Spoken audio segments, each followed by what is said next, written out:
There has been yet another face-off between Japan and China. Emboldened by the Biden administration, China is playing hardball with Japan. But Japan is also not relenting, and in the latest showdown, Japan has successfully pushed back on the Chinese again. Hi and welcome to TFI Global, the foreign affairs and geopolitical analysis arm of the TFI Media Group. I am your host Sanbir, and in this video we'll walk you through the latest face-off between China and Japan over the Senkaku Islands.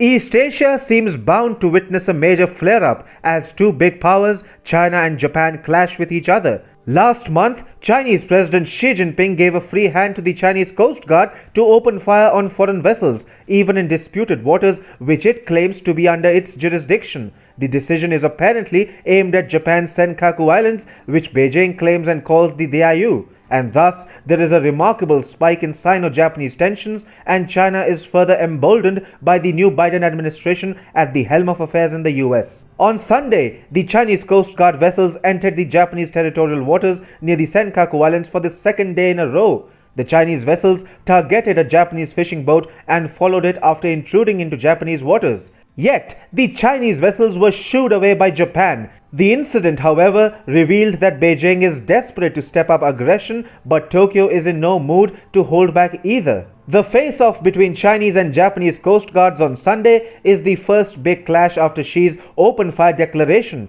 As such, the recent face-off threatens to further flare up Sino-Japanese tensions surrounding the Senkaku Islands, which Tokyo had purchased from a private owner in 2012. The incident confirms two things. Firstly, with Biden's accession to power in the United States, Xi feels free to pump up aggression against his perceived adversaries, including Japan. Secondly, the controversial law passed by China last month that allows the Chinese Coast Guard to use weapons against foreign ships that Beijing sees as illegally entering its waters is aimed at Tokyo. And hence, Japan and China are getting locked into a rather acrimonious conflict. From a Chinese perspective, the Japanese aggression has been hurting it.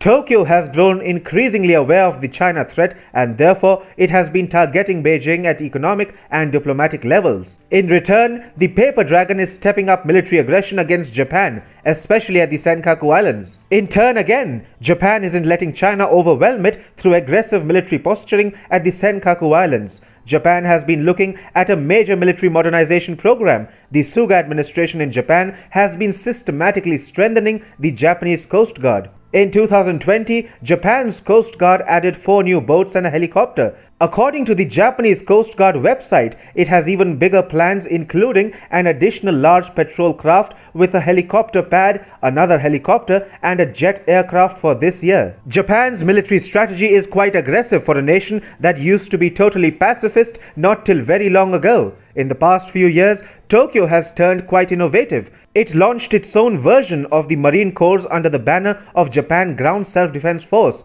brought up the idea of sending the Japan Maritime Self-Defense Force to patrol the Senkaku's area, and also initiated the development of underwater drones and supersonic glide bombs to monitor and beat back any aggression at Japan's southern island chain. Hence, China may be ready to escalate military tensions against Japan, but Japan isn't going to hold back either.